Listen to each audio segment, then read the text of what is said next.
बिस्मिल्लाहिर्रहमानिर्रहीम अस्सलामुअलैकुम। कैसे हैं जी आप सब। आज हम एक रेसिपी बनाएंगे बड़ी ही मज़े की, जो कि आप सब लोग अपने घर में बनाते हैं, आलू बैंगन की। ये बड़ा यमी बनता है और इसको सफ़ेद चावल या ज़ीरे वाले चावल के साथ खाया जाए तो बहुत मज़ा आता है। सबसे पहले मैंने प्याज को फ्राई किया।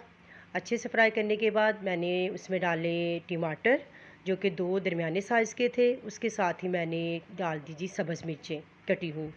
इनको भूनने के बाद मैंने इसमें स्पाइसेस डाले। स्पाइसेस मैंने सिंपल से डाले, नमक, मिर्च और हल्दी। उसके साथ मैंने थोड़ी सी काली मिर्च भी इसमें शामिल की, ताकि हाँ जो इसका फ्लेवर है वो थोड़ा मज़े का लगे। ये सारे स्पाइसेस डालने के बाद इसको अच्छे से भून लेंगे। इसकी अच्छी सी बुनाई करेंगे। थोड़ा सा इसमें पानी शामिल करेंगे ताकि जो स्पाइसेस है, जो ये मसाला जाता है, वो जले नहीं। ये देखें, मैंने मसाले को अच्छे से भून लिया।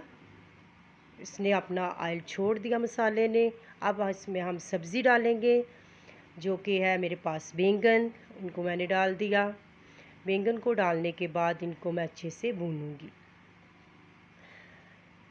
हांडी का मज़ा तब बनता है जब इसकी अच्छे से बुनाई की हो, तब ही ये टेस्टी और मज़े की बनती है। इसको अच्छे से हम भूनेंगे, थोड़ी देर के लिए भूनेंगे, ताकि ये थोड़ा सा अपना पानी जो है वो बैंगन छोड़ दें। उसके बाद मैंने इसमें आलू डाल दिए। आलू को अच्छे से भूनेंगे, दोनों सब्ज़ियों को मिक्स करेंगे और अच्छे से भुनाई इनकी करेंगे। इसमें पानी जो है वो ऐड करने की ज़रूरत नहीं है, क्योंकि ये बैंगन जो होते हैं वो ख़ुद ही अपना पानी बहुत सा छोड़ते हैं। 5 से 10 मिनट इसको पकने के बाद जब मैंने देखा तो इसने वाकई बैंगन ने अपना पानी जो था वो छोड़ा हुआ था। फिर इसकी अच्छे से बुनाई करेंगे ताकि जो पानी सारा है वो ड्राई हो जाए।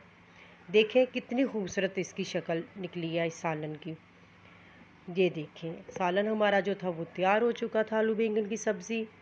इसको आप चावल के साथ खाएं, ज़ीरे वाले राइस के साथ खाएं, वाइट चावल के साथ खाएं, बहुत मज़े का लगता है। और ख़ासकर जब सुबह पराठे के साथ इसको खाया जाए तो क्या बात है। उम्मीद है कि आपको ये रेसिपी अच्छी लगी होगी। अगर अच्छी लगी है तो इसको अपने घरों में ज़रूर बनाइएगा।